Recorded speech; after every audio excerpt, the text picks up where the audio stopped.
Good evening, gentlemen. Good evening, 4D. Good evening, Viv. Good evening, 4D. Good evening, Bronze. It is Thursday, the 27th of November, 2025. Storm the Teacup, episode 42. It's nearly December already, guys. My word. Yeah, Christmas is fast approaching. It's actually Thanksgiving today in the USA. So, first of all, happy Thanksgiving to everybody in America who may be listening. Happy Thanksgiving, our American cousins. I hope you've deep fried your turkey. I hear it's the best way, but there you go. Yes, I've heard that as well. Smoked turkey is meant to be really good. Oh, lovely. I love all the smoked food. Yeah. Educate this young Englishman. Which one's that? Who's that then? Well, I'm the youngest, so it's definitely me. What Thanksgiving? It's to do with something to do with the Pilgrims and the Indians, but I don't really know. I must admit, I see it on TV, but I don't really know what it is. So give me a brief understanding. Well, I don't really know much about it, but I kind of get the idea that it's because in this country, if you remember at school, I don't know if you remember at school, we used to have a harvest festival where we'd bring in a tin of something, for to feed people who couldn't afford food, and it was kind of like giving thanks for the harvest because it's around this time of year, isn't it? And I'm kind of thinking maybe that's something that the Pilgrims took over to the USA when they went over there. And you mentioned the Indians as well. They were joined by Indians, I think, as well, who did the same sort of thing. And it just turned into this festival of giving thanks for pretty much anything, really. I'm sure Viv's going to educate us both on something more, but go on. Don't. But it's it's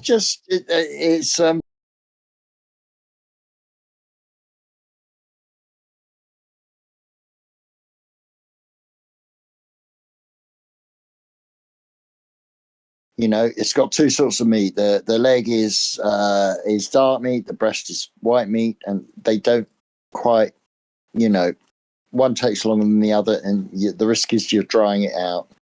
So deep frying does sound not a bad idea, but you need a bloody big pot. Can you hear me, guys? I can hear you. Can you hear me? Yeah, something went really weird there. Yeah, I my whole Discord closed down. Are we still recording? Oh yeah, it is. Oh, okay. It seemed everyone went quiet, so I guessed it was me. So I basically logged out and logged back in again. No, I think it was me, actually. I think that's why it kicked everyone out. I suddenly just got kicked out as well. And I looking down at the connection, it's a bit dodgy tonight, but yeah, my connection is really bad. I was just what I was saying is just trying to just give a brief outline of the Thanksgiving national holiday in the United States, fourth Thursday of November. Family gatherings. It's really nice. It's to give thanks for the year's blessings spent with family and friends. What could be better than that? It's harvest, as Bron said as well. It's a harvest celebration. So it's sweet. It's a sweet little holiday for the Americans. Because when did the Harvest Festival stop? As Bron says, I remember doing that as a child. Did that just suddenly stop, did it? I don't know. It still goes on in churches, but it's a bit kind of, during it's a bit anti-Christian now at the moment, isn't it? The general atmosphere, it's probably exclusionary or something. Yeah, I don't know. Racist. It must be racist. Oh, it's got to be. Of course, it's racist. Everything's racist. Don't worry about that. It only seemed to be something that we were made aware of at school, Harvest Festival. Once you leave school, I mean, we did it in primary school. I don't remember doing it in secondary school. And then once you leave school, that's it. It just becomes, something you just don't really think about anymore. It's not really a nationally celebrated thing, is it? It seems to only be a thing they do in schools. No, I mean the Christianity is not really. It's not really a religion in this country. the religion we have is materialism, worship of mammon, worship of Baal, and those kind of pagan gods. So in a pagan country like this, it's not going to be. But you go to a church and they'll all be doing it if you want to celebrate. But Thanksgiving apparently goes back to 1621. Yeah. I mean, I read something along those lines a bit early on about it. Yeah, that's nice. So happy Thanksgiving, all our American listeners, which probably is, I don't know how many, but whatever. No, can't count them on one hand, probably, but yeah. Yeah, cheers, Bill, Yogi, Billy Beer Ken. I hope you had a great time, mate. You've confused me again, though. You said it. Thanksgiving has been around since the 16 something, but surely how can it be around before America existed? Well, that's when the Pilgrims arrived, wasn't it? I mean, that's. Oh, I see. Yeah, of course. Mm. They had a little feast with the local Indian,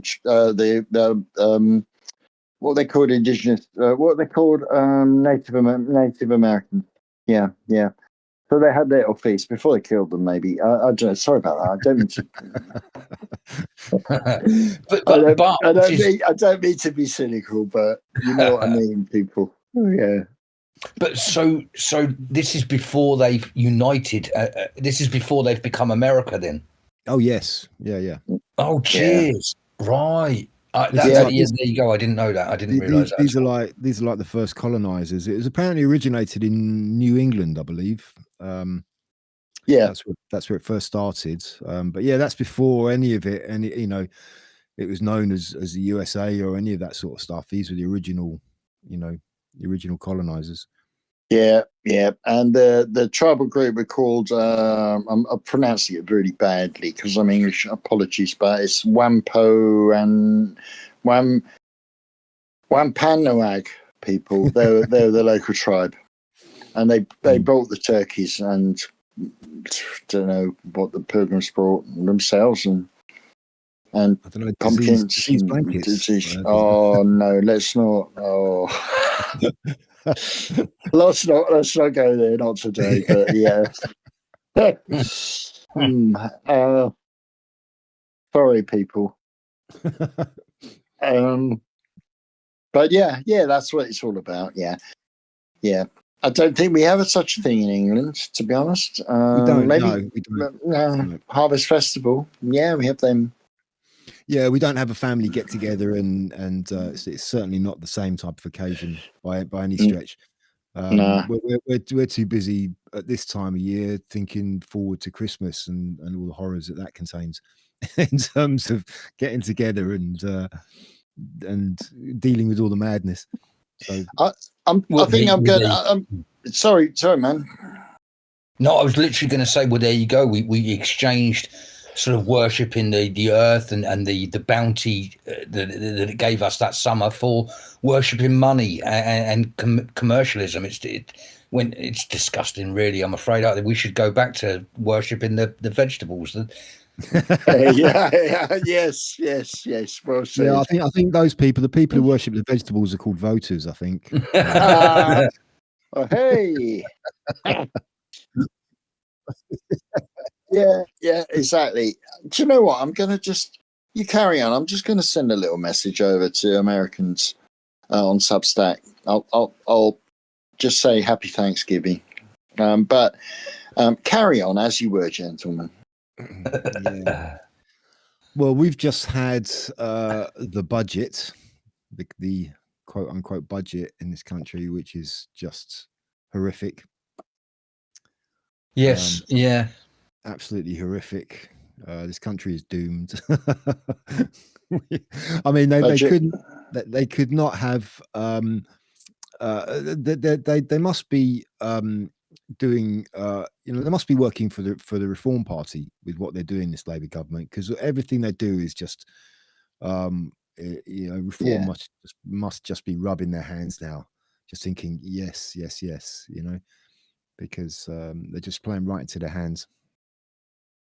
Yeah, but the damage is already being done. I think very, very briefly, we were just chatting before we absolutely. started, and I was saying I feel really, down, and I think Viv's going to be the uplifter this week but yeah, there's so much negativity that they've already brought upon us with the kind of ways they've changed. In fact, I see they want to get rid of trial by jury, but let's stick with the budget. But every single aspect. We could have a couple more years of this, and the country's already broke. That's what scares me. I used to say for years and years, I've been saying to you too, and people that I know, I'll be saying, oh, it's going to be really bad. Whatever happens to this country is going to be really bad because I think we're the bad people and blah, blah, blah, this, that, and the other. And I'm starting to realize that I should have been listening to myself. I think it is going to get bad. I'm really worried. So. Yeah. Well, yeah. I mean, with don't be worried. Don't be worried. I'm gonna give you ways to just cheer yourselves up in a minute. Please do. I will. Oh, okay. I thought you were going to give them right now.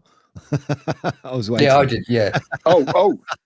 He likes to keep us in suspense. Okay. He wants to keep us down for a little bit. Yeah. All right. Well, what I'd like to say is that ignore this clown show, this shit show. I mean, if you understand what government is a criminal mafia cartel. They're full of stupid people, of course, but the idea behind it is very clever. They extract tribute from us. We are the product. We're cattle in the field. They are the farmers who work for the bigger farmers, who work for the even bigger farmers. Taxation, well, it's never going to go down. It's always going to go up. So every, you get all these people going, oh dear, oh, we're getting taxed again. Well, okay, that's what happens. That's what they do. That's what a mafia does. They extract tribute through threat of fear and violence. Okay, a mafia goes around to you and they say, oh dear, if you want protection, you're going to have to pay us and you'll be fine. They go around to little shopkeepers. Well, the big mafia, the state, is going to threaten people. Say, if you don't do this, our NHS won't get funded, our this, our that. Well, I've got a way out of this. Okay, first of all, fuck them. Sorry, excuse me for mon français, but also just ignore them, mock them. Don't pay your taxes as much as you can. Avoid paying taxes. Don't pay your bills. Don't pay your council tax. Try to avoid tax wherever you can. If you smoke, get your baccy from other sources that don't give tribute to them. Withhold everything you can do. Try not to go to work. If on certain days, pay with cash.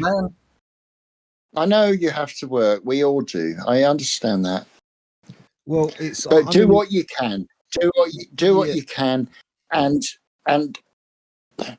another thing I want to say is that one way they want to move to digital currency so they can wipe the national debt which they've built up in our name, but it's not in our name. It's in their name. They're criminals. They're basically, we're ruled by criminals. I could suggest a way of bringing down the national debt by 40 billion. Yeah, I could as well. And I will. Yeah, go on. There's lots of ways. There are loads of ways. Yeah. But the first thing you do is you tell the people who are on furlong during the scamdemic to pay it all back. Pay it all back. All those middle class people that were paid to learn guitar in the attics for years, who sat on their asses, all the civil servants, pay it all back. Well, yeah, I mean, I don't think that would work because... Sorry about this.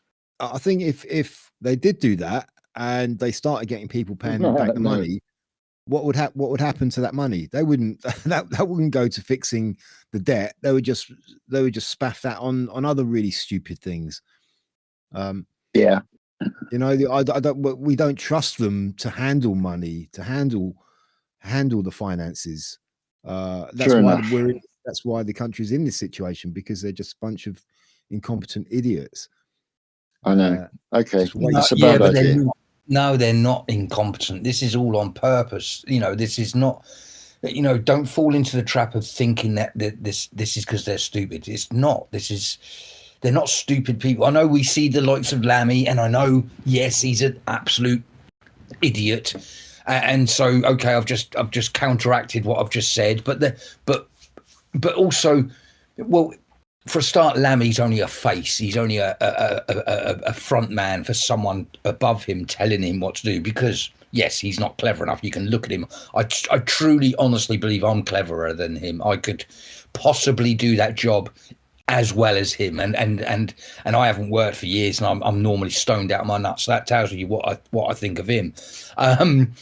But they're not stupid. They're doing this on purpose, you know, because so we've been told for about 10 years that the birth rate in this country is declining, and we've gone below our 1.2 whatever it is that barely keeps you alive as a country. We've gone down to 0.6%, 0.6 per person, something like that.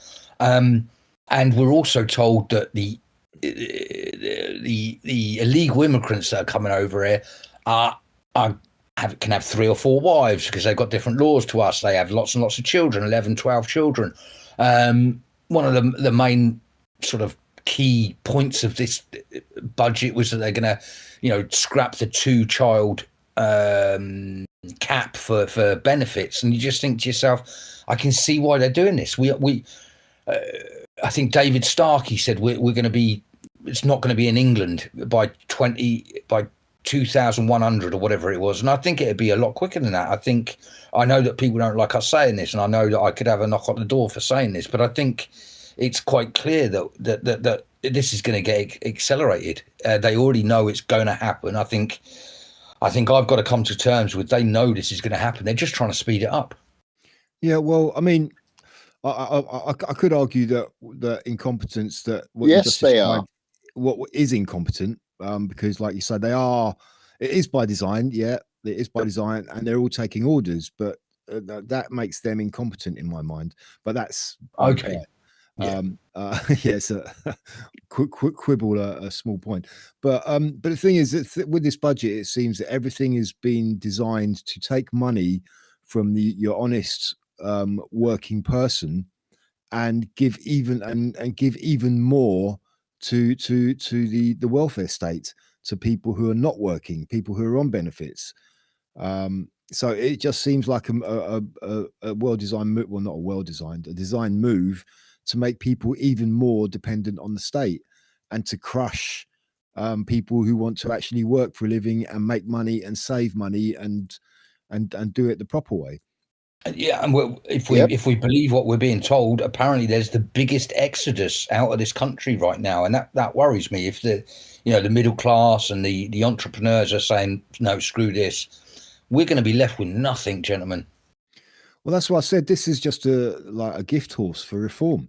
It's really did that, you know, why they can't see there won't be that. anything left for them. I think that's what I'm getting at. Like, how do they come out of that? Well, yeah, that remains to be seen, but they're not, you know, they're not winning voters for the next election, that's for sure.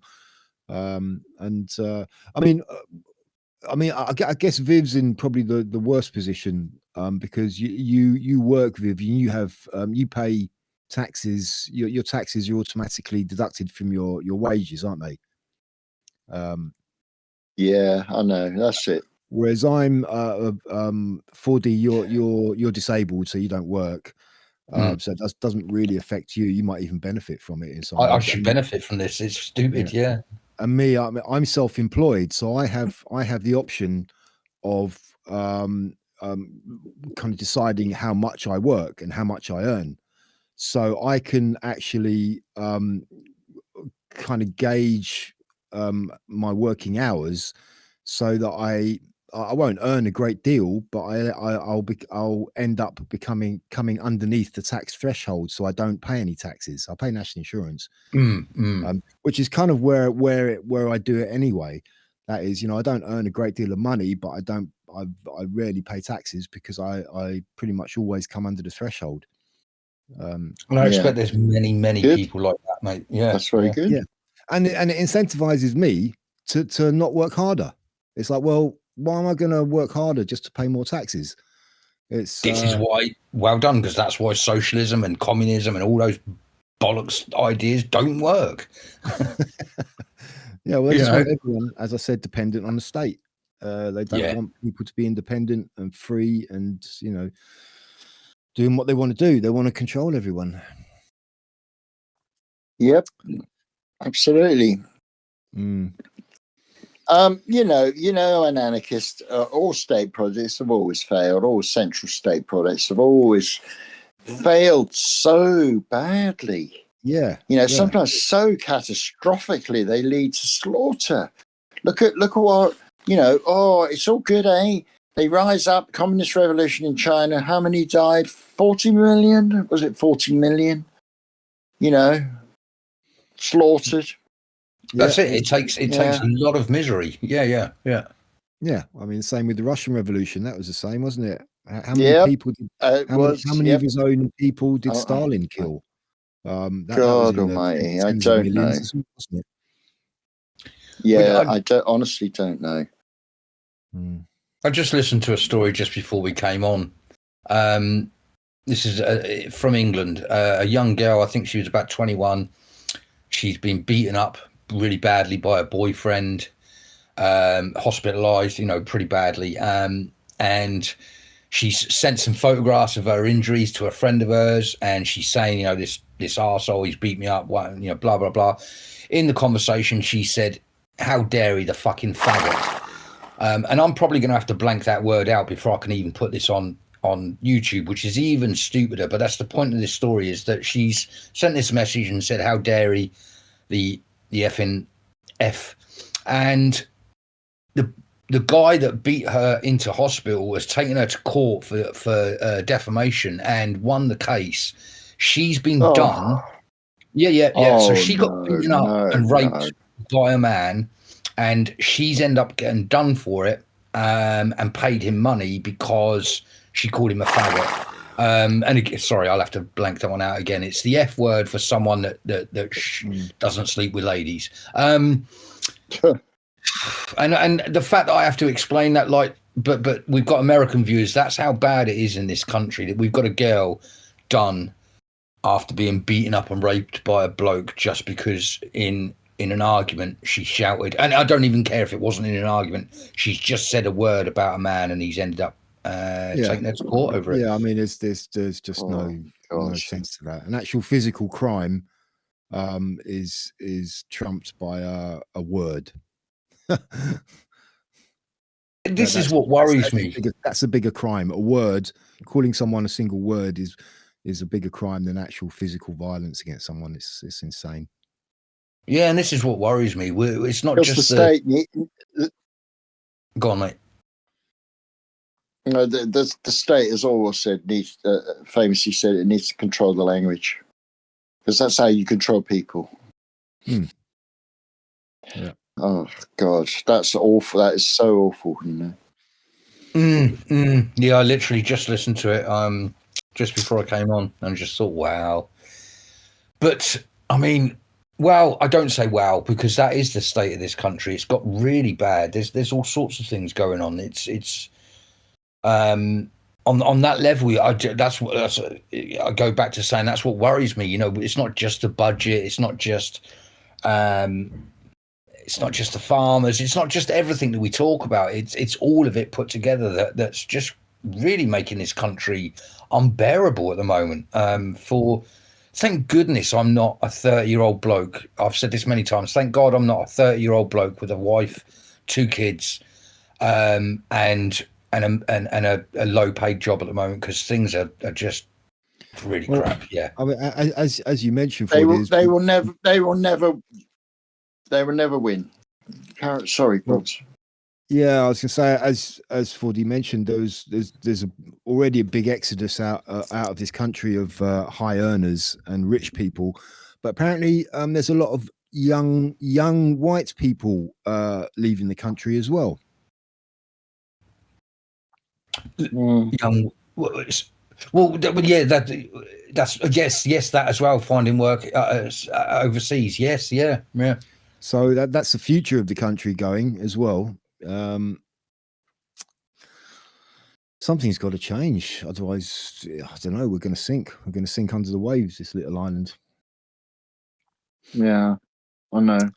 But yeah. Be of good cheer, my friends. Yeah. Be of good cheer. Well, you mentioned Fordy. You mentioned. Go on, Viv. No, I'm just saying that I'm trying to be optimistic. Get your PMA high, your positive mental attitude. We faced terrible things in the past, and we're facing terrible things now. But we can do it. We can do it. We are the Dad's Army. We will, us three, we will keep the home lights on. Lon, don't tell them your name, pal. Yeah, they don't like it up them. Yeah. Well, as for deal, you also mentioned David Lammy there. He's put forward this proposal to do away with trial by jury for all but the most serious of cases. Which is just, well, I mean, we're going full socialism here, this country. He has received, it's just a proposal. He has received the backlash, and he also, I mean, typical Lammy. This was also proposed when back in 2020, I believe, during the lockdowns, of doing away with trial by juries, and they're saying it's because of a backlog, to get rid of the backlog. And he came out and he said, no, we shouldn't do that because of blah, blah, blah. It's against the English constitutional law. And he's just completely now come out and saying the opposite and using the backlog of cases as a reason. But the backlog of cases is because of we don't have prison spaces. That's why there's a backlog of cases, because they've got nowhere to lock them up anymore. So once again, it's not dealing with the issue. It's not dealing with the cause. It's just trying to dealing with the symptoms and making things even worse, and taking away more of our civil liberties and our rights. The main point is the latter, to take away our rights. Of course, they would rather have, quite simply, fast track to us being punished. No judicial process, really. Well, yeah, you know, it would just put a decision in the hands of a magistrate, of a judiciary, and we've seen time and time again now how corrupt they are. So there's no faith in that at all.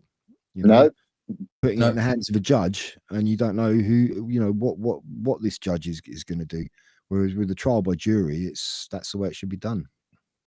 Yes, indeed. It doesn't always work. It's imperfect, but it's better than some Nazi judge saying, straight to jail, straight to jail. Well, rather they'd rather fine you because they need the money, because we are the product. Yes, exactly. But well, and I think I said to you guys many times, I had to go to court recently because they were going to chuck me out of my flat because they'd made up a story of some things, and I am legally allowed to say this because the court basically, they'd said I'd done a load of things, I hadn't done them. They were going to chuck me out of my flat. I took them to court. I won my case because it was obvious, and I had so much evidence and so many people on my side. And the judge threw the case out of the court. But I still had to pay £3,500. Now, I remember a time where if you won your case, the other side paid your legal costs. No, if you're a poor person now, they'll find any way to screw you over. So actually, trial by jury is the least of our problems, but it is the bedrock of what it is to be English. We started the whole trial by jury. Yeah. I'd advise anyone who's got debts to build up the debts, get yourself more and more debts, okay, and then can declare yourself bankrupt. The debts will be wiped. You won't have to pay. And it only takes, it's a year to 18 months, and then you're back. Yeah, well, Okay. that's assuming you don't have any assets. If you got assets, they'll just take those off you. You're damn right. You mustn't have a car, you mustn't have a house, you mustn't have assets, of course, that they can steal from you. But if you don't have those, that's fine. My mate, you know this person I'm talking about, and you'll talk with him when you come down next weekend. But he's just been declared bankrupt. He's so bloody happy because thousands of pounds have been wiped. Well, I mean, I saw a video about this guy talking about how to basically keep your money away from the banks. And what, you know, how to, the way he described it was very good. He said, even cash. I mean, we talk about using cash all the time. Yeah. But the problem with cash is it's continually becoming devalued. Yeah. Money in general, or cash, if you like, is becoming devalued. Whatever you've got in your bank is everything goes, the price of everything else goes up, but the value of your money keeps going down. So the way to get around it is to actually get some assets, because if you can afford to buy property, that's an asset. And property prices don't go down, do they? They keep going up. So you know, so if you've got like whatever it is, 500 grand in the bank, that's just going to keep losing value. Whereas if you spend that on a property, that is not going to lose value. Yeah, but they can just take it from you, though. They can do, yeah. They will take it from you. They will take your property. Yeah, they can take your cash from you as well. They can take anything from you at the end of the day. Yeah. But I mean, I suppose this might lead on to you know, buying precious metals, because that doesn't devalue. Those don't devalue as such. That's an asset. That's an asset. But isn't it sad that three old gents like us are talking like you would expect someone in Somalia to talk? And no offense to anyone from Somalia, I'm sure you're great people and you're a great country, but I wouldn't trust my assets in Somalia. And that's what I'm saying. It's like I don't think my grandparents would have foreseen a time where in England we'd be talking quite openly and honestly about how we're scared of, you know, really proper scared of the government, the law, the NHS, all of it. But yeah, we're even scared to have assets. We're scared to have money. What we were leaders of the freaking world, and how can we inspire youngsters to make? Yeah, it's a disgrace. Yeah. God, it makes me want to swear. It always happens. Yeah. Yeah, I know.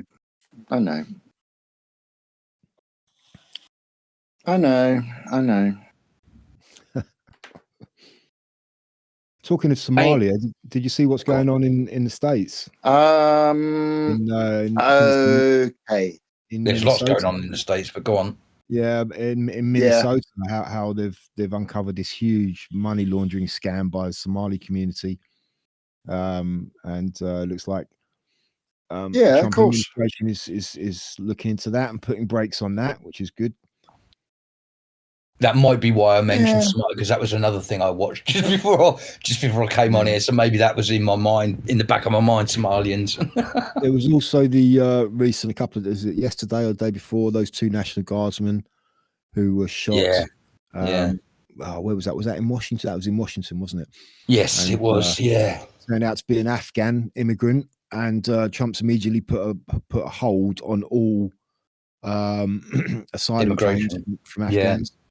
And it's like, you know, okay, some people might see that as a bit severe, but I just wish someone in this country would do something like that, to be honest with you. Yeah.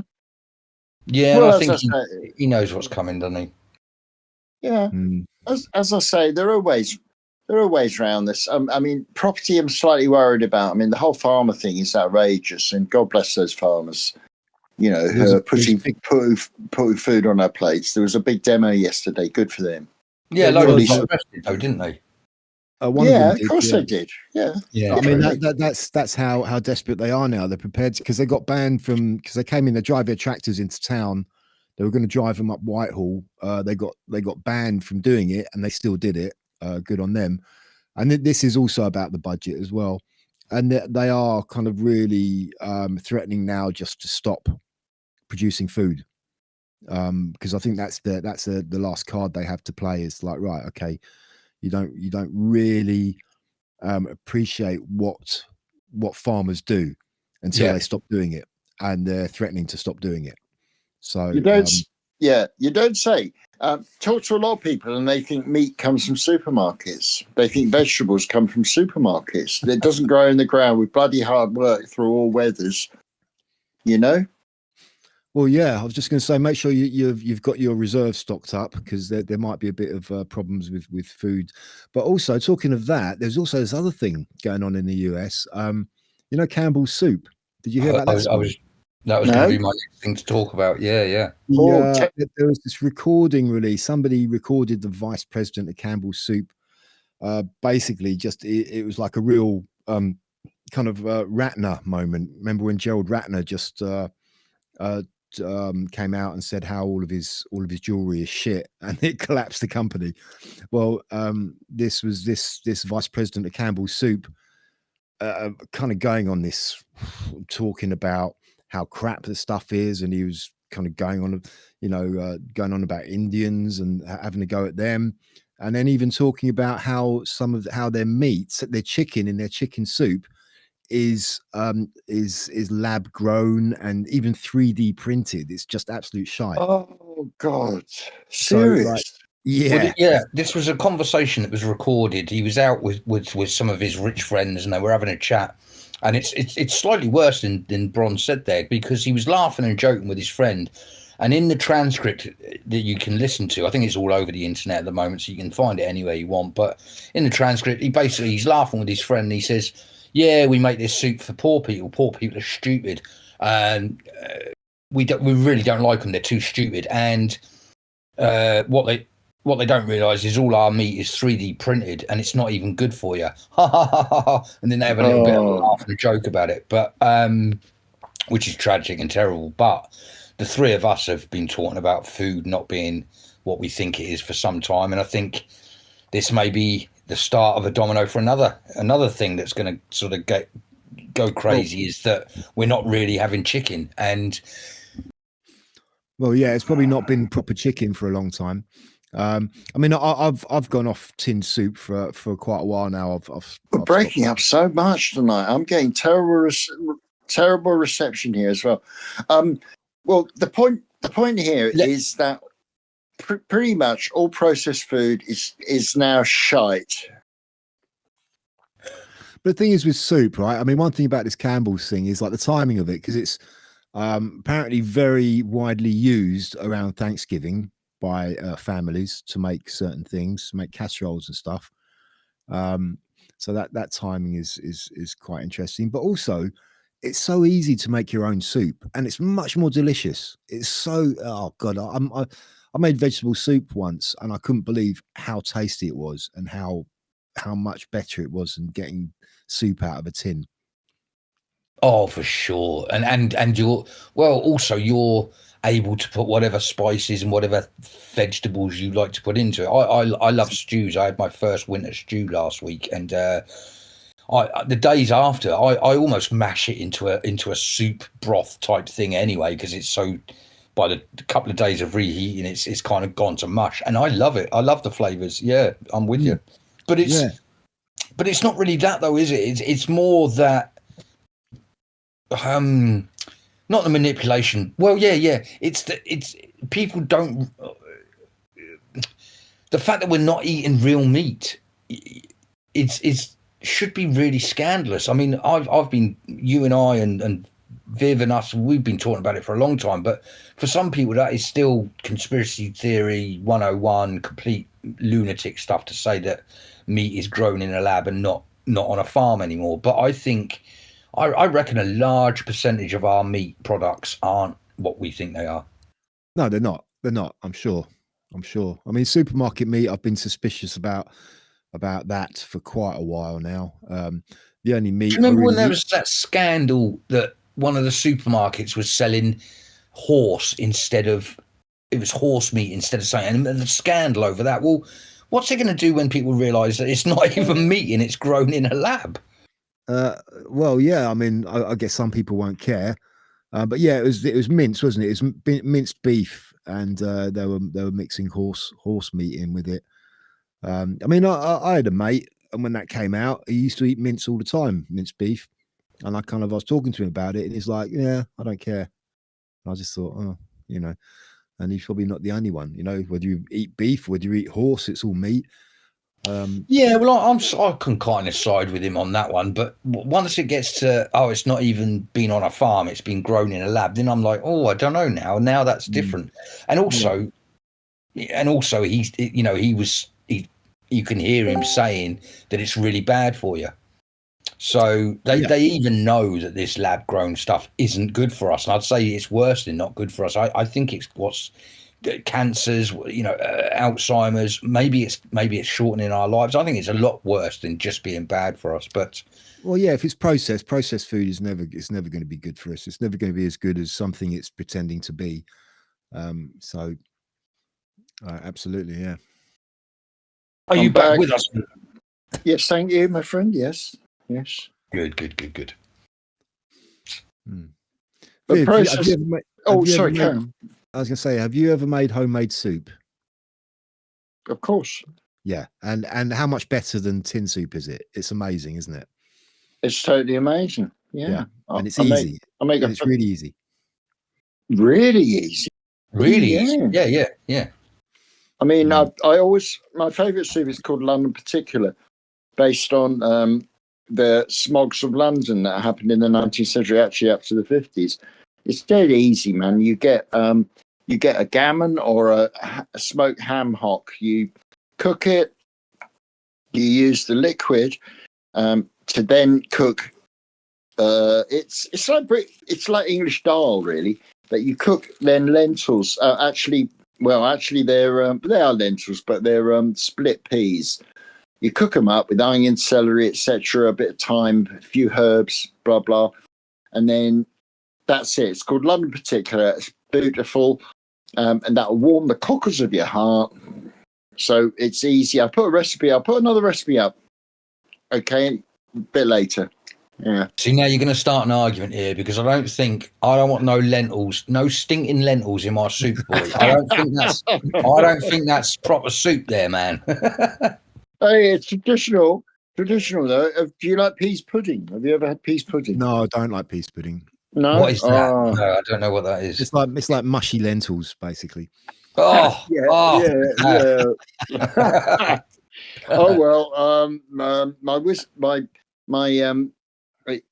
my advice is falling on stony ground. I see that, but okay. What about potato and leek soup? Yeah, potato soup. Yeah. Potato, onions, anything like that. Carrots. It's like my aversion to, I think I'm English through and through, and it's only the English that make decent proper soup. You're not supposed to have noodles or split peas or in it. And also, I don't like the way Chinese, it's just like dishwater with a bit of noodles in it. I don't like that either. That's not a proper soup. Now, don't get me wrong, I like that to eat, but I'm not going to call that a soup. Yeah, fair enough. Fair play to you. French make some good soups though. French onion soup's all right. French onion soup's nice, yeah. A nice onion soup is nice, actually. Yes. Oh, yeah. There you go. I'm still into the old-fashioned oxtail. I know that I haven't made that myself, and I've never made that. But oxtail soup's another old-fashioned, lovely soup. I like a good pea soup myself. It's very difficult to find a good pea soup. Yeah.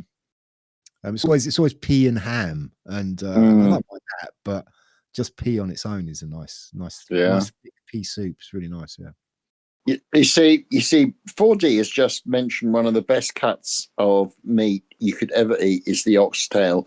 Oxtail stew is the don of stews. Very strong. Is it literally just the tail that's that strong on an ox, or is the whole ox that strong? meat. The tail is strong, yeah, and it's full of it's got a lot of meat in it, but it's also got a lot of connective tissue which breaks down and forms that delicious or glutinous taste. Oxtail, my God. Oh my God. I'm gonna have to make oxtail stew. Oh, really? You know how to make an oxtail? Oh, I've never had that. That sounds lush. It's a beaut, mate. It's a beaut. That does sound good, yeah. With mashed potato, you know. Can you actually buy oxtails from a butcher these days? I know where to get them, yeah. I can. Oh, really? Okay. Yeah. Yeah.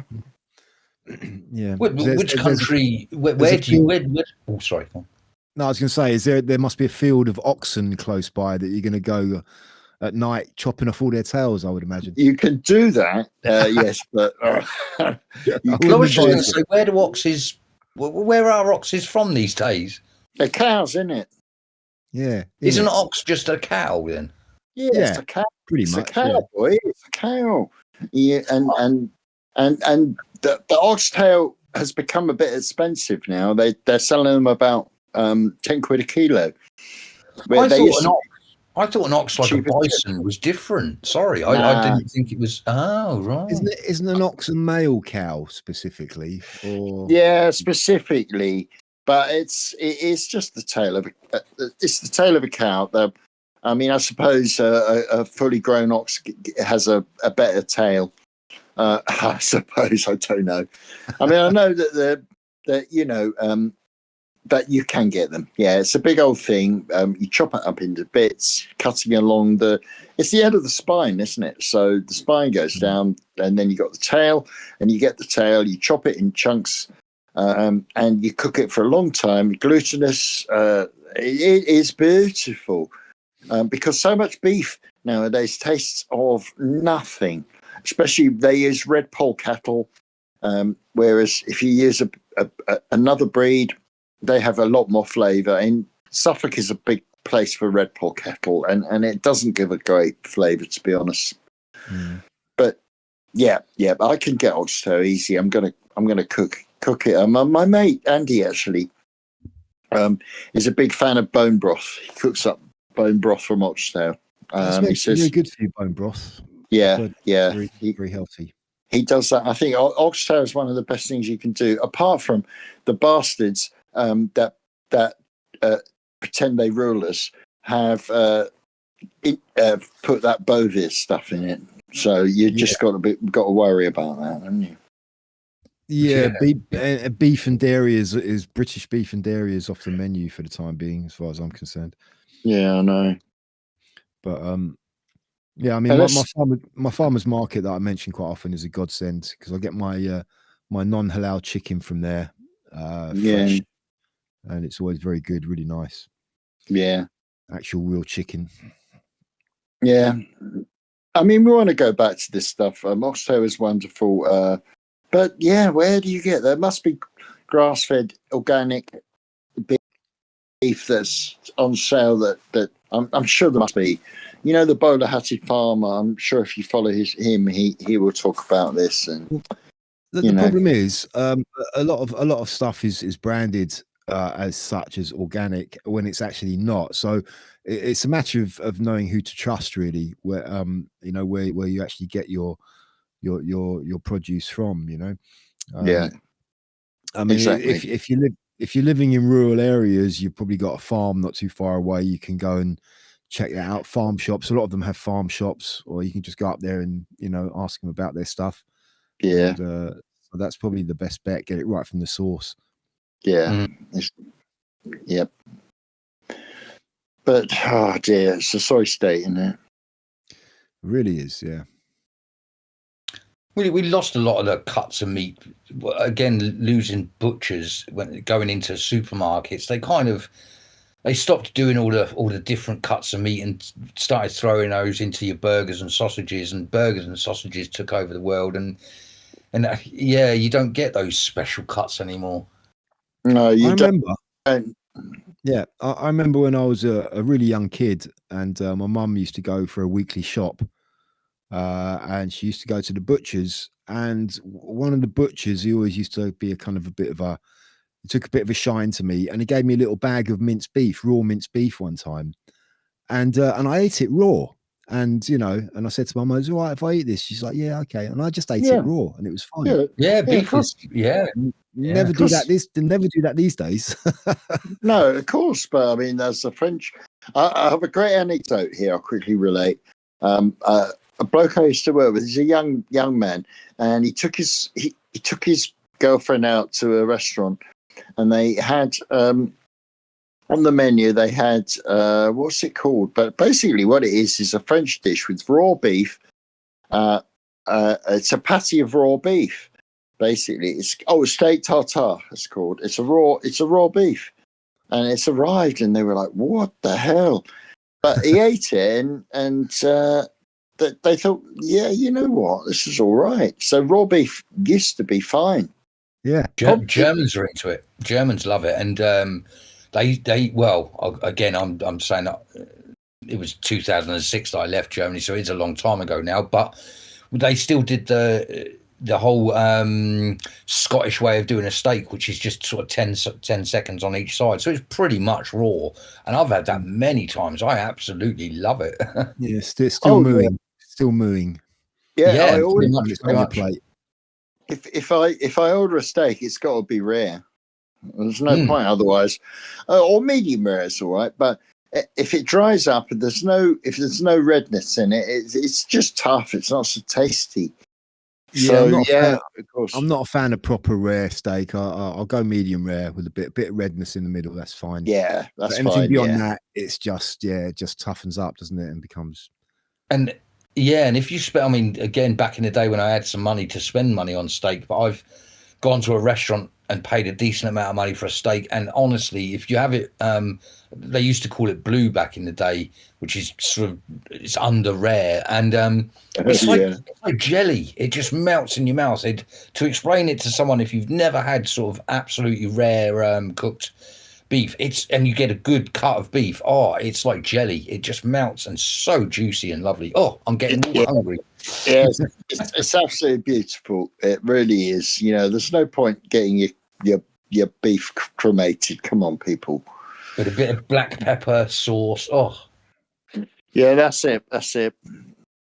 But yeah.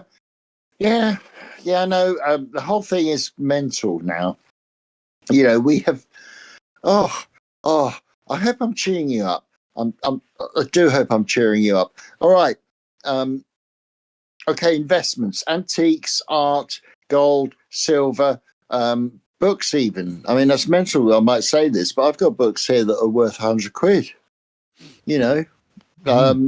Just there's so much you can do to increase your worth, and because they are stealing property, and this concerns me. I'm not a property owner, except I do have a small field in Norfolk. So they will try and take that from me. Of course they will. Of course. They're going to take everything. Why? Because they're fascistic communists. A weird mixture of fascism and communism. Collectivism. They're going to nick it all from you. We don't make anything from in this country anymore. Manufacturing is down to 10%. Sorry for the rant, but they have done it to us. They've offshored all the industry, and we basically have to somehow get ourselves into a parallel society. Okay, which is what I'm trying to do. It's not easy, that. Stan are all into that as well.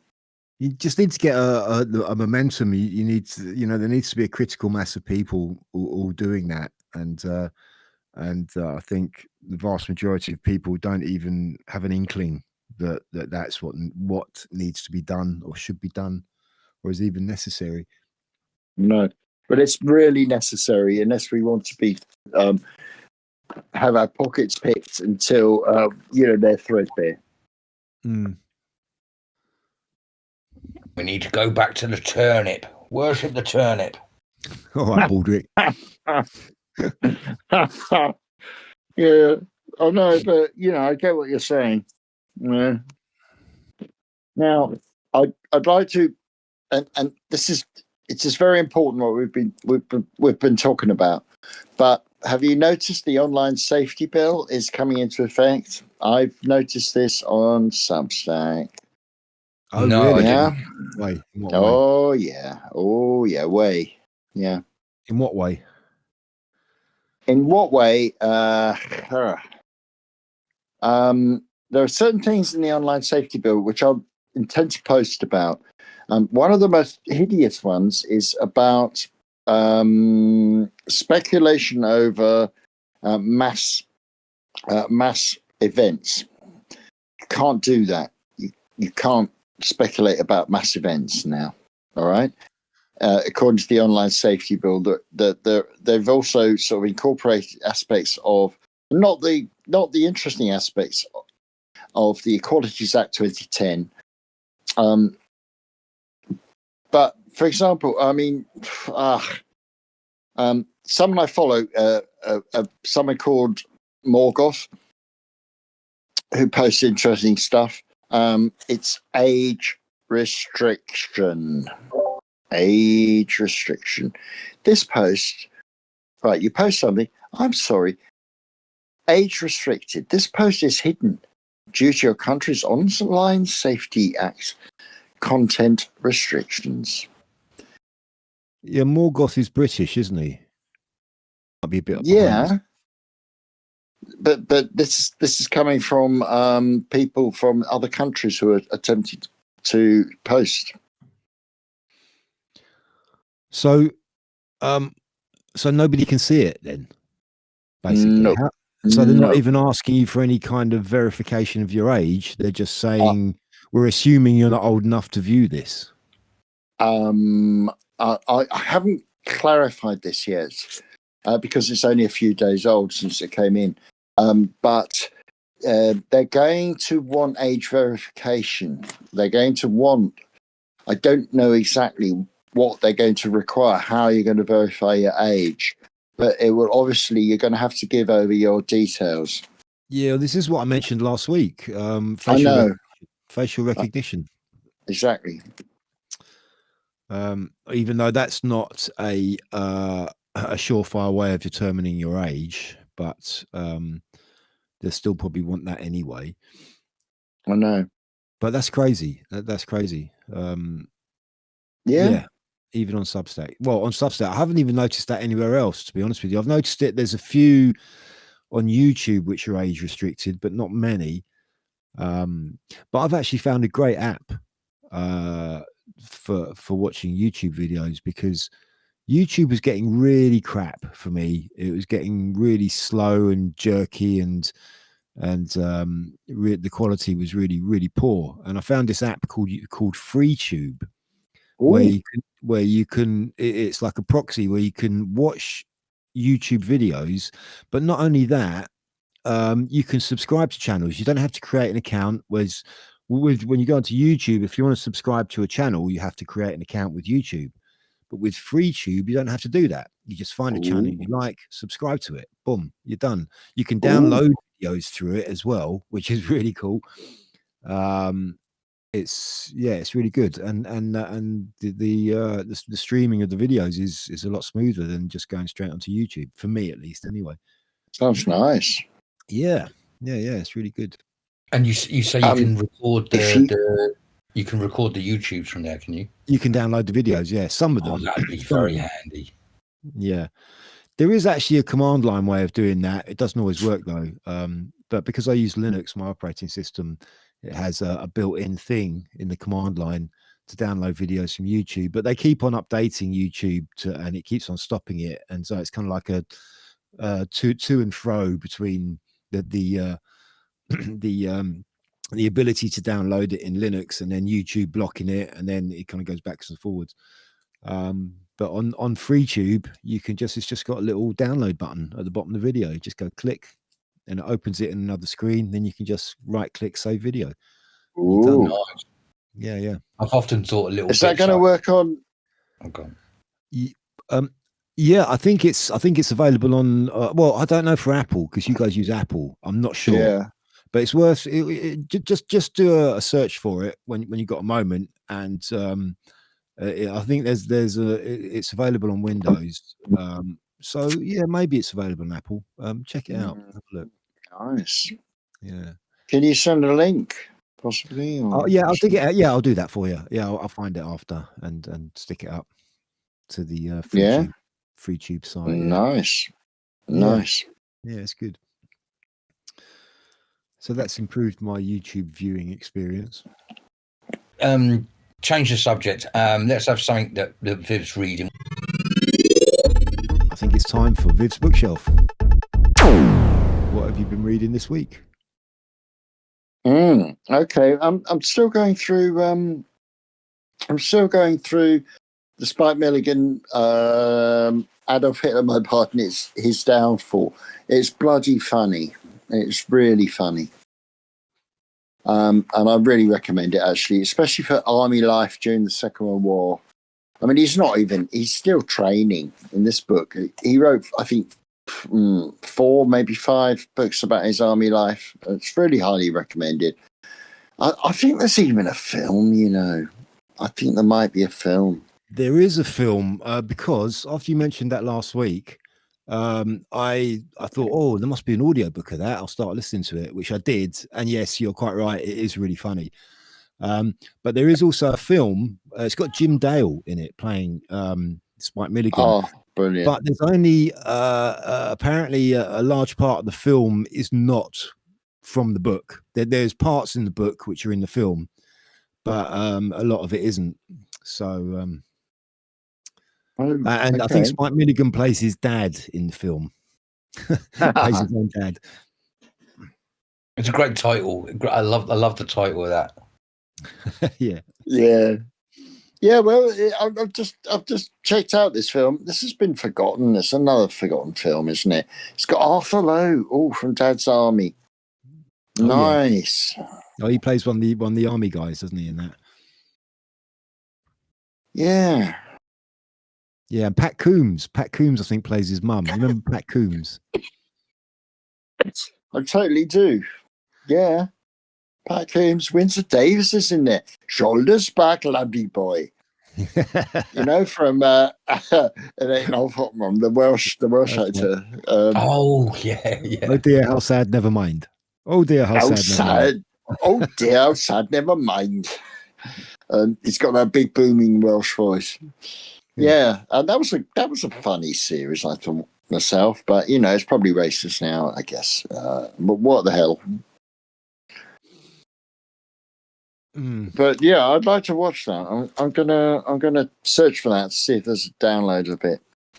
But it didn't go down very well. But we'll see. So have you finished? So that's what I'm reading. Yeah, you finished with your Suffolk folk tales now. Yeah, I'm still reading Suffolk ghost stories, and I've just got a few books. I must stop buying these books. I must stop it. But I've bought a couple of books by an American. One of them's called The Eye of the State, and it just says why central planning always goes wrong. It always is disastrous. And then he's written another little book called 2 Cheers for Anarchism, about how anarchism has been completely misrepresented. It's basically what we talk about, how to get away from the grasping, greedy mafia state. And it's about the little things that people do to get around it. Just tiny little things, so it's not the anarchism of those black bloc people. What are they called? What are the masked people called? What are they? Antifa. What do they call them? Yeah. They're cosplaying anarchism. They don't know anything. They know nothing. No. They're not anarchists. They're fascists. Yeah. Essentially, they are. Yeah. They're not into self-determination, helping your brothers and sisters, your neighbours. They're not into any of that. They're state agents, basically. They're controlled. Antifa are a controlled group. Absolutely. Yeah. So we're not talking about that. We're not talking about that at all. We're talking about the little things you do, like for example, I don't know, when I go to the supermarket, I turn the cameras away from me. I don't. The tills aren't open now. I hate going to the supermarket. I'm trying to cut it out. It's a bad addiction, but there's nothing else in this little town in East Anglia when I'm walking home. So I just turn the cameras away from me. How can you turn the cameras away? Which cameras are you talking about? The top camera, just turn it around. Top, what, on the till? They have cameras on the till, you mean? Now on the self-service. Yeah, that's what I mean. Oh, okay, all right. You just turn it around. You turn it around. Have you got like paying where it's only self-service? Yeah, we got them. I'll turn it around. Also paying in cash. Always paying in cash. You're not paying. You want a credit card? Oh, I'm sorry. I mean, the whole stand.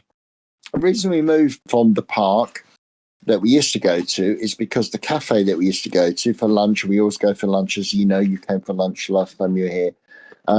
They wouldn't take. They stopped taking cash. So we thought, no, sorry.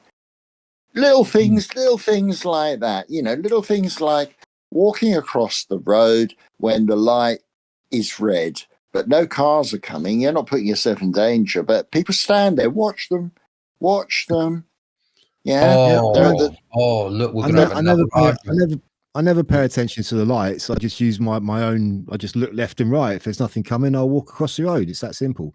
Oh, yeah, gentlemen, we're gonna have another argument here. I'm gonna stick up for the little green man and the red man. As an ex-driver, there is nothing worse than people that unfortunately people aren't clever enough to. I think they should stick to the red light and the green light, because they're not clever enough to know that cars can come from around corners. And as a car driver, there's nothing more scary than coming around a corner and then realizing someone's crossing a road when they shouldn't be crossing a road. So I'm going to tell you both you're bad people and you should wait for the little green light. No, you're underselling us there. We are well aware of what we're doing, and we're clever enough to do it safely. That's the whole point. True. Okay. Just take a risk assessment, mate. Take a risk assessment. Look left, look right. As Jimmy Savile used to say, you know, clunkling of each trip. Stop it. I'm sorry about. Oh God. Oh my God. Well, anyway, and actually, make sure there's no children around, because I want children to learn to wait for that green man as well. So that's another one. Yeah, make sure. Yeah, but it conditions you. It's part of the whole conditioning.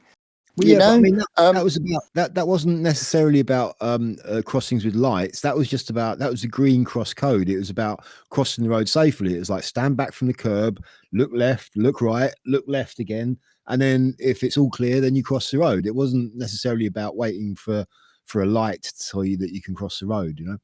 Yeah, I mean, mate, listen. I'm standing there. There are no cars coming, okay, but the light is red. Okay, the pedestrian light is red.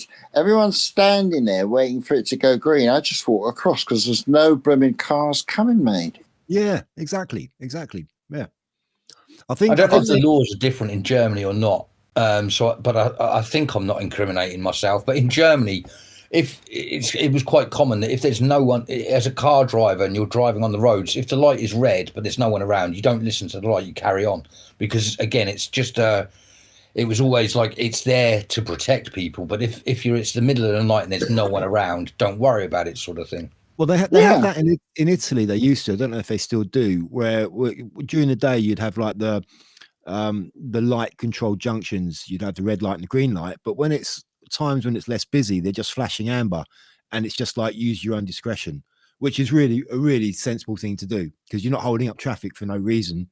You know, if you can see there's nothing coming, then you can just keep going. And one traffic law they have in America, which is really good, which you should have here, is that you at a red light. I mean, they drive on the right hand side of the road. At a red light, you can turn right on a red light if it's safe to do so. If there's no traffic coming, and it's like, that is such a genius move. You should be able to do that. Why do Americans drive on the right side of the road? What?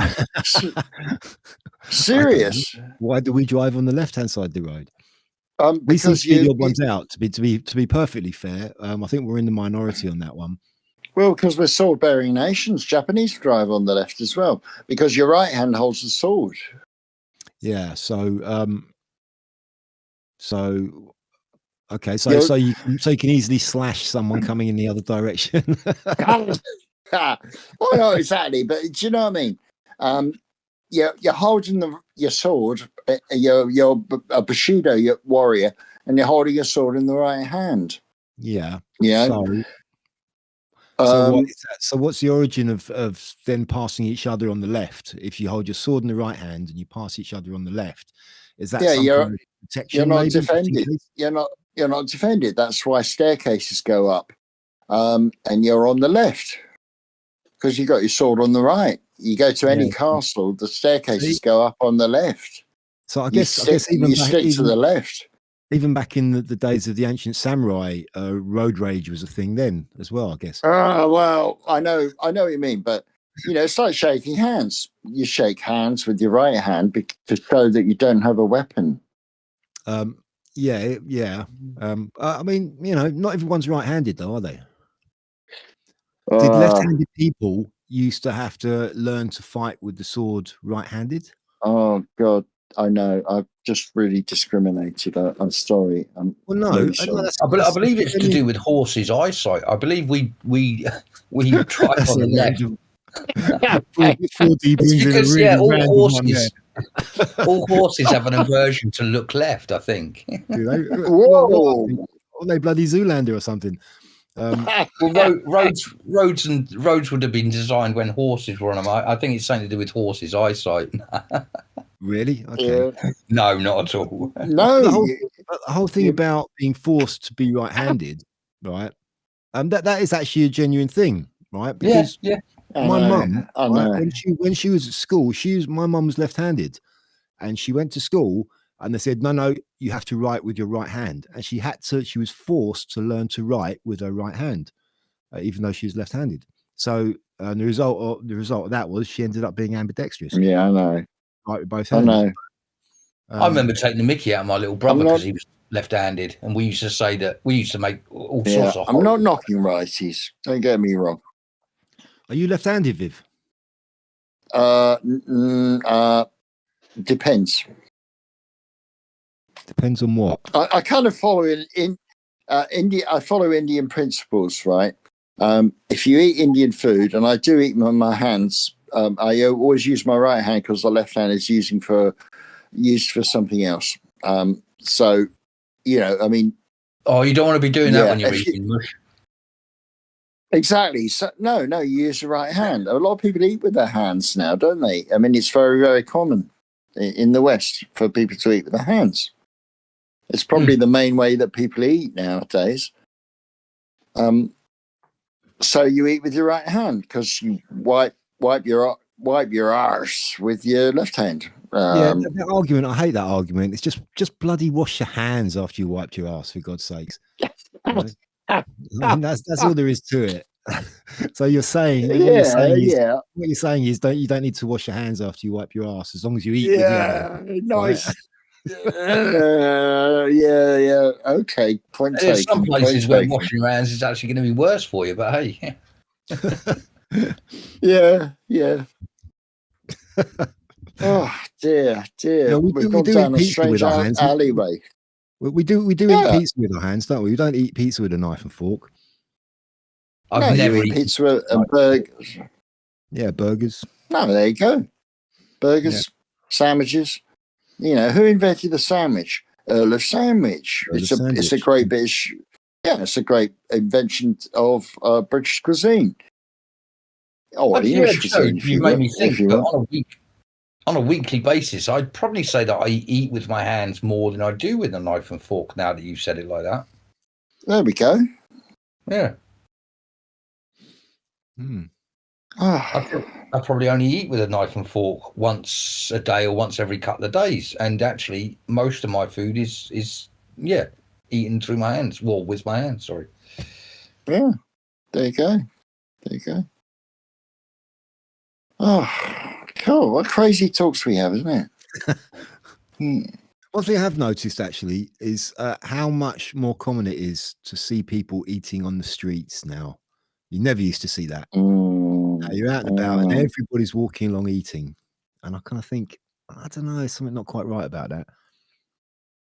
Well, and eating and drinking alcohol. I mean, we never had a law against it, and not like in America where you have to put it in a brown paper bag, but it was still like a little bit uncouth to walk down the streets with a can of Foster's in your hand, sort of thing, you know. But now that's quite normal. Well, no, they've started introducing the brown bag thing over here as well now. They have these zones. I don't know. Are they called alcohol-free zones or something, where you have to, if you're going to be drinking, it has to be in a bag of some kind or another. It can't be on open display. Most places you can see them injecting heroin into their bloody veins, and no one stops them. So, but that kind of sort of brown bag thing doesn't it completely defeats the object, because I don't see the purpose of it. Because you see somebody drinking out of a bottle or a can and it's in a bag, you know exactly what it is. You know, well, you don't know, do you? You just know it's alcohol. It's alcohol, Yeah, don't you? yeah, You know it's alcohol. yeah. I know. Yeah, but it was, I suppose you're not advertising which alcoholic beverage you're drinking, and if you and if you're walking down the street with a brown paper bag, everyone knows, or it comes with that sort of you're a drunk sort of attitude. So I suppose it was just it. You know, it's like anything. If you point it out to someone, they don't want to do it. So it was like, oh, you put it in a brown paper bag because it's bad. Well, just putting it in the bag makes you look bad. So people just didn't drink it on the streets. You know what I mean? Yeah, I don't know. Kind of a different way of doing it, I suppose. But either way, we've got really. It's American. It's an American thing, because I do believe that the putting the booze in the bag, in the brown paper bag, is an American thing, because I think I'm probably wrong again. I usually am. But in America, you weren't allowed to display alcohol. So people used to drink out of a brown paper bag. But I have to say that you could, in a plastic bag, the modern equivalent, you could be drinking methadone. I don't know. True. You know that heroin substitute. Yeah, I could be drinking anything. I don't know. I don't. You know that scripts they get from the doctors, that methadone, which is a but it's methadone's a. I'm sorry to. I'll just go off the track a bit. Methadone's a great idea, isn't it? Because it's more addictive than heroin. Genius. And apparently, it's not as good as heroin. Genius idea. Get it from the NHS. Get a script. Yeah. Yeah. But I mean, in the sense that and the effect. The effect is. Yeah, not, I don't know. I used to know an ex-addict, and he said methadone was just forget it. It's no good. Yeah, I know what you mean. We should probably move on to who was it we were talking about? Oh, Peter Cook, wasn't it? Peter Cook. Oh, yes. And I've in fact, oh yeah, no, it doesn't matter. Yeah, I'll carry on. Peter Cook. Yes, I've been watching some of him because I didn't really know, or I didn't know much about him. So I was listening to you two, and you two said to listen to Derek and Clive. Yeah. Derek and Clive. Wow. Yeah, they just basically just got absolutely pissed and just spoke without with no holds barred sort of thing. Wow. Yeah, some of those are crazy. I know, completely. Yeah. The one that was excuse me, where they just keep on saying a man came up to me today or something. That's right. Yeah, this bloke came up to me. Yeah, this bloke came up to me. Cheers. I mean, it gets a bit tedious after a while, but that's an interesting one. That was just Dudley Moore sort of just effing and blinding, and then Peter Cook effing and blinding back at him for about 5 minutes, and then Peter Cook actually sort of pulls out and turns it into a little kind of story of his own, which is quite funny. But yeah, another good one is the worst job I ever had. Oh yeah. Listen to that one. Pulling lobsters at a J Mansfield's bum. yeah. I'll tell you about it. The worst job I ever had. Peter Cook. Well, I'm reading his book. That's another book. I didn't mention this, but I'm reading his book. Tragically, I was an only twin. And the thing about Peter Cook is basically, I think one of the reasons I relate to Peter Cook is he takes on characters. So basically, he's what he's doing is taking on these characters that aren't himself. And I recommend Sven the Fisherman as well, which is really, really weird and funny. It's a talk show, and he used to phone in and say, "I am Sven Fisherman from Norway, and my wife has run away. I'm looking for my wife. Norwegians love fish. They all eat fish, but you know."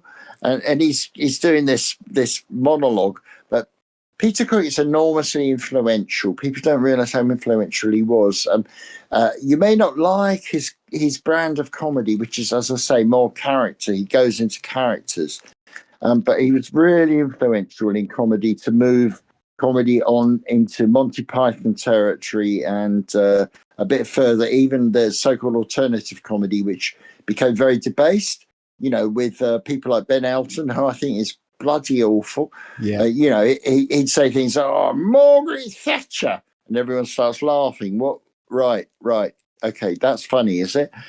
But yeah, Peter Cook is a bridge between the old and the new, I think. But the tragedy of Cook is that it's not a tragedy actually, but the sadness about Cook is he did his best work early on with Dudley Moore. He was best with Dudley Moore, really. Well, he started off in Beyond the Fringe, didn't he? Yeah.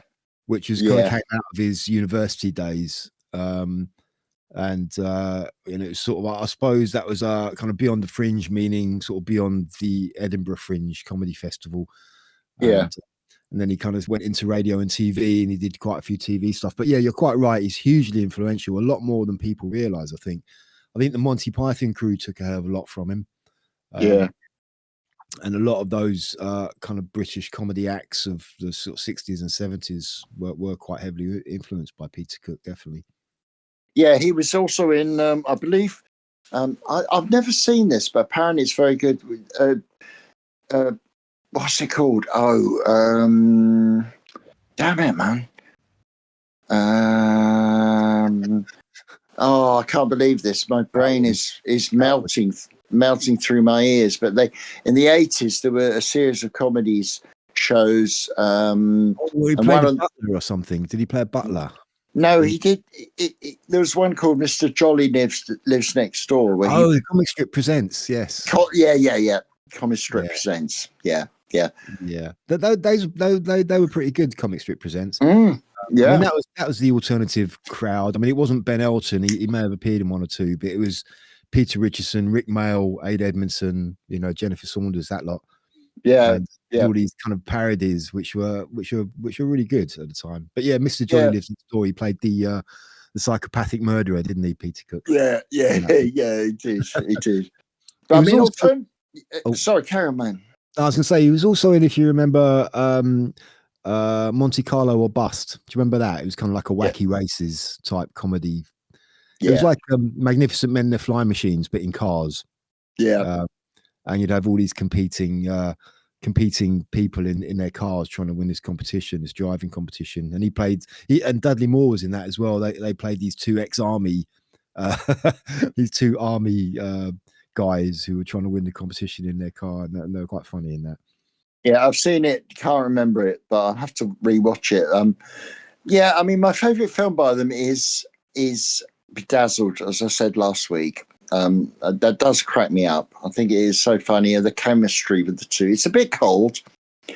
It's a little bit cold. Like Peter Cook's comedy was, we got to say, is a bit cold, but he was just full of characters, and that's his thing. He took on characters. He doesn't particularly do jokes as such. No. The humor is in the characterization. Like Derek and Clive. You're spot on. And did you know that you were talking about Beyond the Fringe? And yes, Beyond the Fringe was something they used to perform at Edinburgh Festival, and that's why it then became the Fringe thing. But that he's accredited for, in 1960, his performance up there. He was apparently one of the first people to ever take the mickey out of political figures. So he a political mimicry. He took the piss out of Harold Macmillan, and that's a lot of a credit. He's accredited as becoming famous for being sort of the first person to mimic and take the mickey out of a political figure, which again, for what we talk about each week, I thought was really interesting about him. Yeah, that's right. That's quite right. Yeah, and it lives to you saying he takes on characters. Basically, he took on the character of Harold Macmillan there. Yeah, he did. He just took on lots of characters, but in a comedic sense, and he was described as basically as an anti-establishment, but he was actually quite conservative when you look into him. Really, he in the sense of just he wasn't too keen on progress, shall we say? Right. Yeah, when did he die? 2006, was it? Was that Peter Cook? Yeah.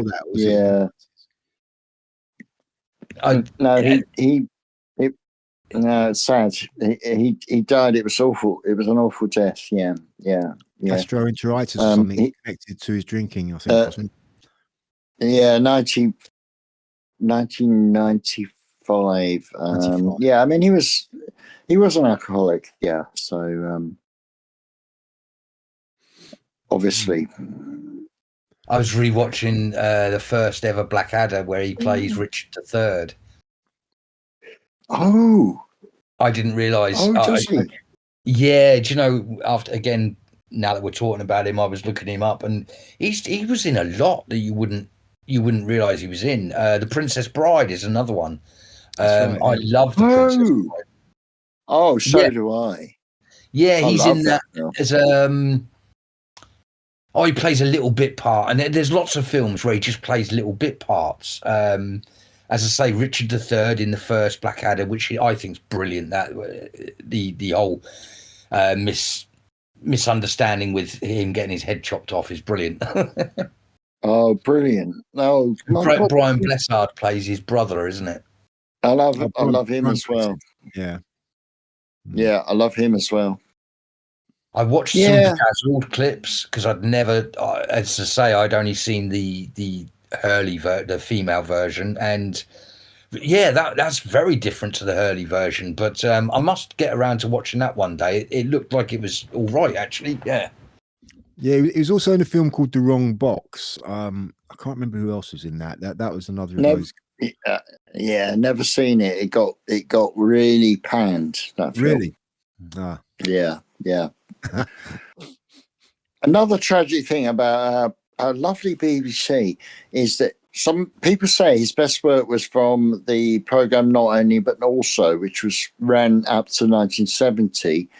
And the BBC, Auntie BBC, Auntie Beeb, lovely, aren't they? They wiped them. So we don't have them really. That's right. They wiped. They videotape. And apparently he offered to buy them new tapes so he could take them, and they refused. Because they used to tape out. The reason they used to wipe them is because they used to reuse the tapes. And when he heard that they were going to wipe them, he offered to buy them replacement videotapes so he could take them. He could take, so they wouldn't wipe them. And they said no. He was also apparently quite a big reason that David Frost became so well known as well, because that the concept, I think it was the Frost Report, was an idea which he came up with originally, and for some reason or other, I can't remember what it was now, it didn't work out with him, but they kind of went with it and used David Frost as the main guy, who was kind of a nobody at the time. And I think Peter Cook was very resentful about that as well.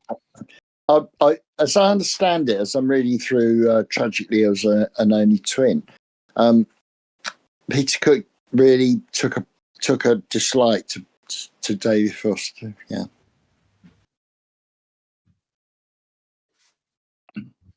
I think that was the reason why. I think he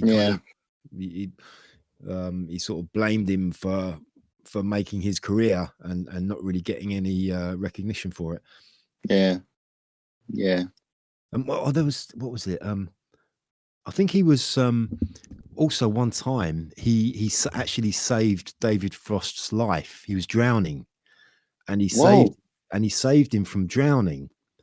And I think he was asked what his biggest regret was, and he says saving David Frost from drowning.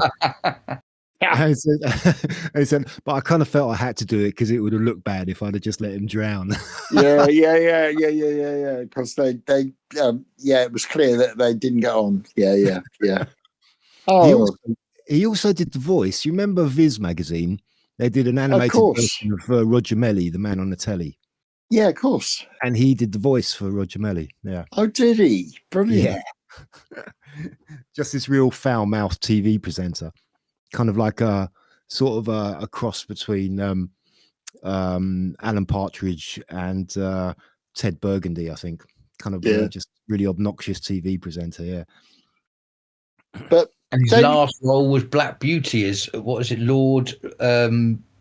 He played Lord Wexmeyer. So it must have been a very different role to what we're talking about him.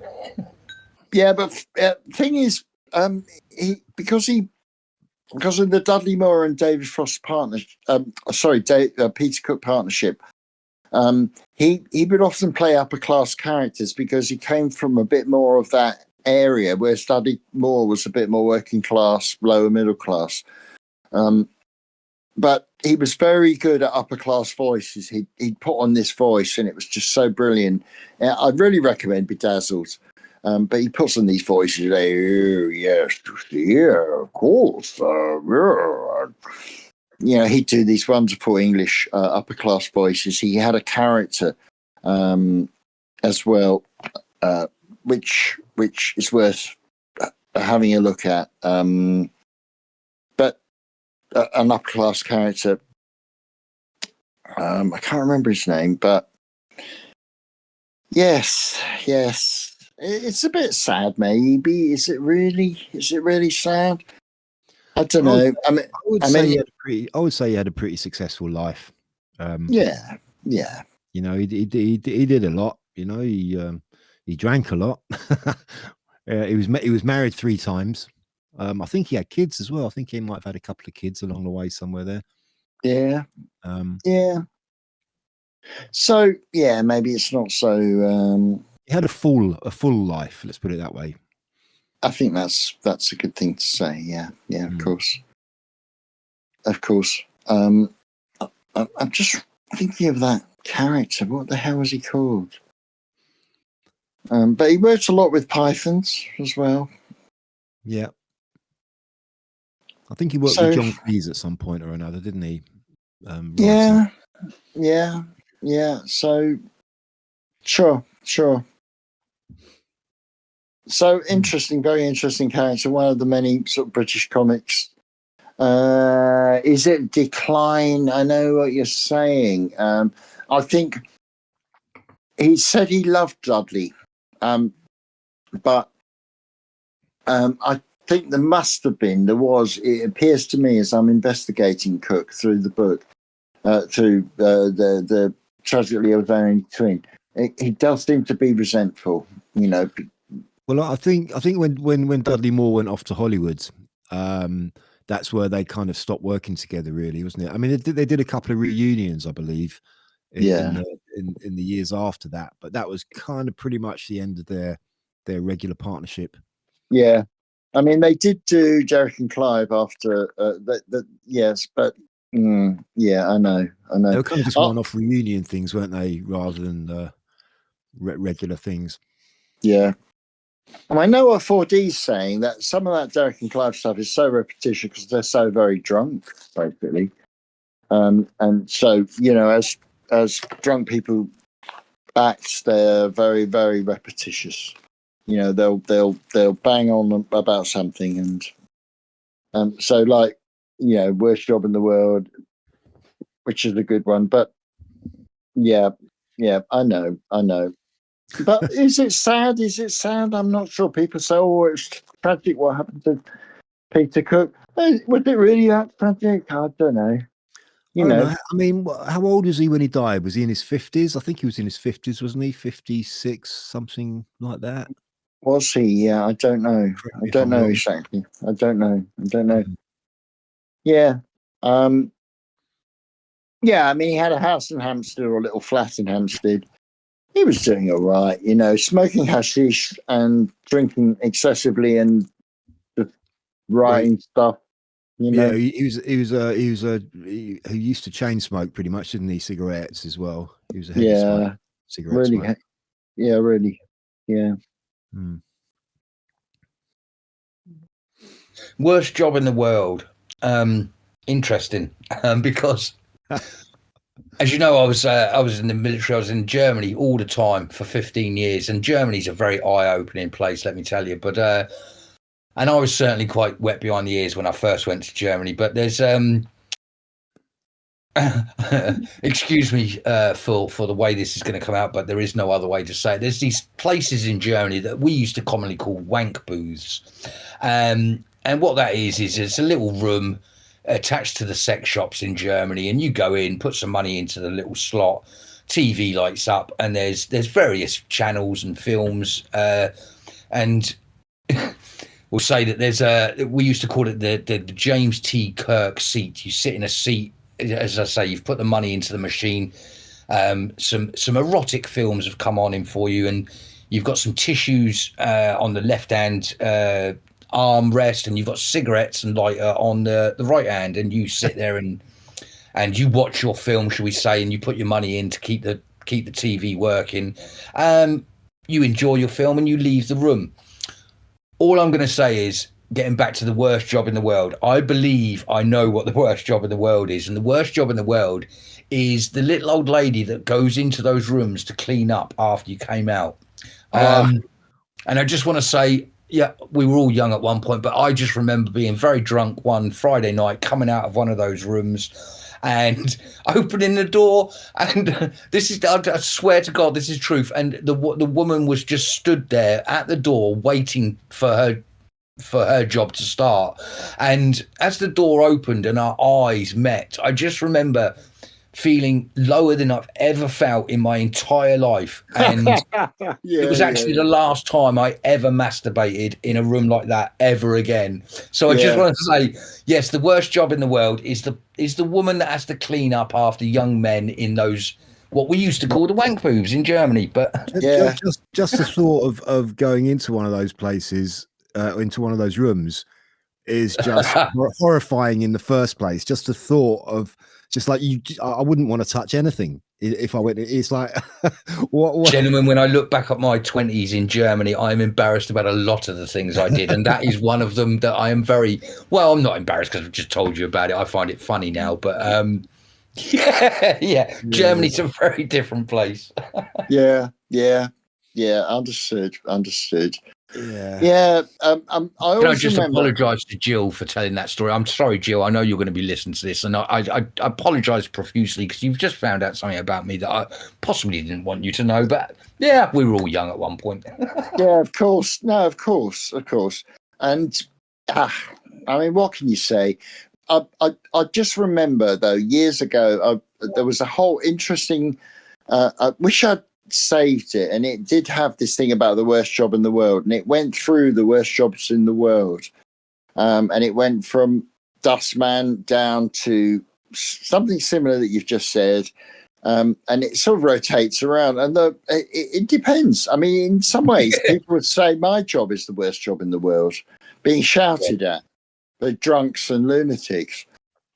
No, I'm sure. Well, I was going to say, stood looking at her, I would have said I had the worst job in the world at that particular point as well. Being a soldier, I don't think that's a great job either. But anyway, yeah. There we go. So, in that sense, yeah, it's kind of subjective. What is the worst job in the world? I don't know.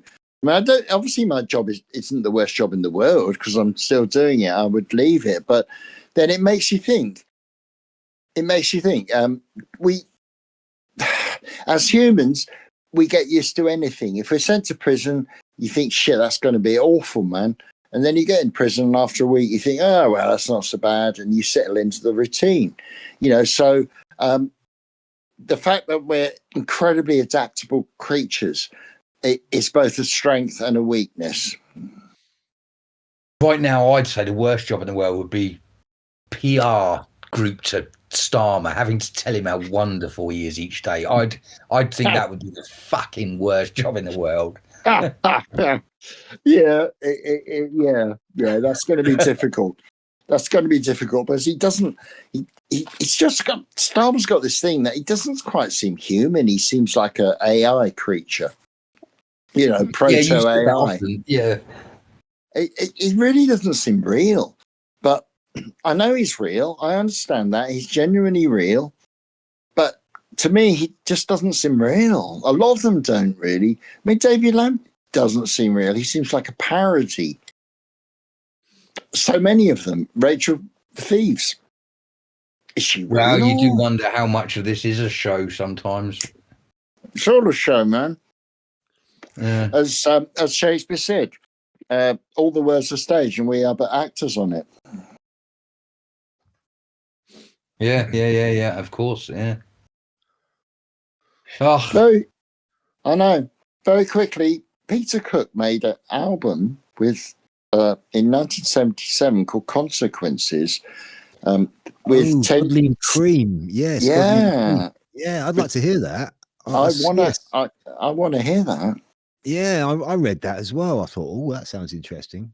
It might be kind of shy, but I still like to have a listen to it. I'm sure you could probably find it on YouTube. Oh, easy. Yeah. Apparently, it's a 3-box set, which sounds a bit bloody daunting, mate. But yeah, I think it's Godly and Cream did the music, and Peter Cook did narration or something like that, either over or between the songs. Yeah, something along those lines. So yeah. Oh, and talking of box sets, you'll be happy to know I've finally started Porridge. I watched the whole of the first season. I'm glad I did. Very funny. My God, very strange to see Biggins so young. Oh yeah. Yeah. Well, they're also young. Well, yes, they are. Yeah. Yeah, classic. Yeah, so I've started that, so I will actually get through that now because I've enjoyed the first season. That's and seeing what it was all about. Yeah, so I'm glad you recommended that to me. Yeah, I'd recommend it to anyone. Look, guys, we've gone over our time limit again. Not limit, but we've gone over our time again. Way sooner. This conversation, I thought we'd only been talking about an hour, but we've been talking a couple of hours already. So yeah, as per usual. Yeah, as per usual, we rabbit on quite a lot, don't we? Yeah. There's a lot to rabbit on about, I suppose. Okay, so who hasn't got any jokes this week? I have got some jokes, but they're not very. I can't put them across really. I'm sorry about that. All right, 4D. I've got one joke if I can. Right. So what was it? Right. Went out to a bar last night. As I walked into the bar, I stepped in some shit. I walked into absolutely terrible. Carried on, walked into the bar, went up to the bar, ordered a drink, looking down at my foot, and I thought, oh, for God's sake, I hate this country. And then at the other end of the bar, there's a commotion, there's some shouting going on, and this guy shouts out, I can just come in this pub, and I just stood in shit. I hate this place. And I looked up and I said, mate, I know what you mean. I just did that. And he punched me in the face. Yeah. That's a Derek and Clive joke. It sounds like it's not, but yeah. It sounds right, yeah. We're talking to bars. A man walks into a bar with a fried egg on his head. The barman said, why have you got a fried egg on your head? And the guy says, because boiled eggs keep rolling off. Oi. I ate a kid's meal at McDonald's this morning. His mother was really pissed. Nothing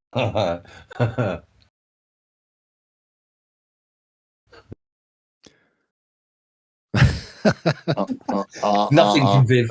That didn't even get anything. No, go on. I saw a Chinaman fall down the stairs today. It was Wong on so many levels. Oh my gosh. Oh no. My wife complains I don't buy her flowers, but to be honest, I never knew she sold them. Fair one, fair one. Last night, a man was attacked by a violinist, a clarinetist, and a trombonist. It was an orchestrated attack. Well, hey, I like it. It's a bit of a two Ronnies type joke, that one. That is very much so. Yeah. And which is the least spoken language in the world? Go on. No. Sign language. Oh, yeah. More of a riddle than a joke, but there you go. Yep. Why did the cookie go to the doctor? Don't know. He was feeling crummy.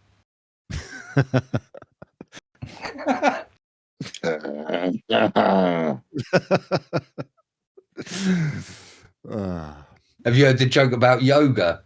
Oh, no, hang on. Don't worry. It's a bit of a stretch. Here's one for Viv. Told my boss I needed a raise. I told my boss I needed a raise because there are 3 other companies who are after me. He looked all serious and asked me which ones. I said the electric, the gas, and the water company. Hey, exactly.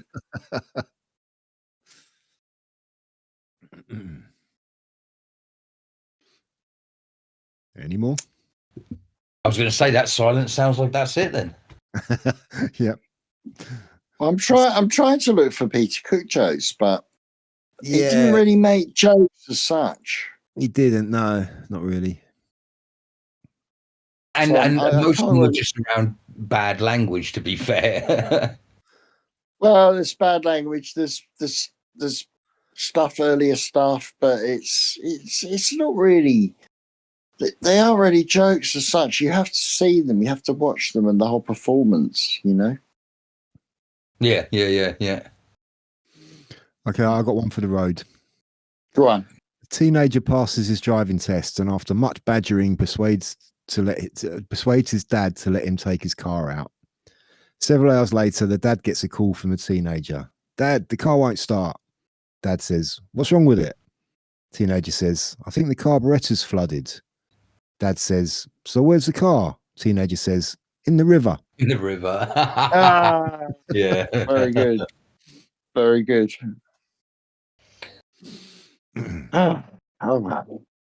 So yeah.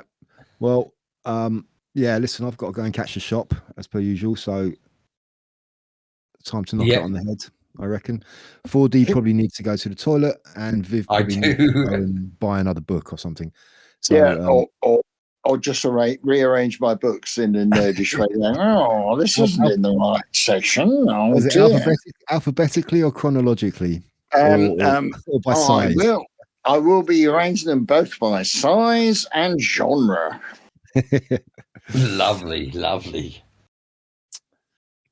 All right, then, gents, I'll say good night and I'll speak to you next week. Yeah. You will. Yeah. Look forward to seeing you, fellas, on next week. I'll get some grub in for proper full English breakfast, and we'll be all right. We'll be a laugh. Well, we can speak a bit more about it next week. Yeah. All right, guys. Yeah. Take care. Ta-ra for now. Have a lovely.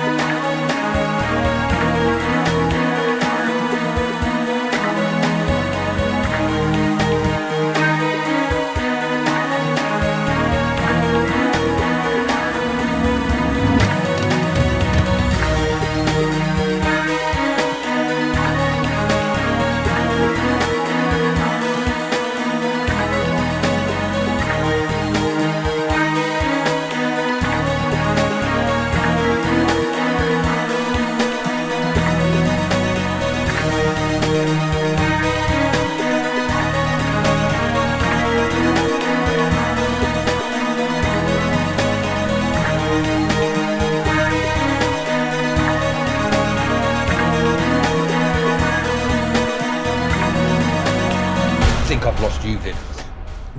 Viv, you might want to log out and log back in, buddy.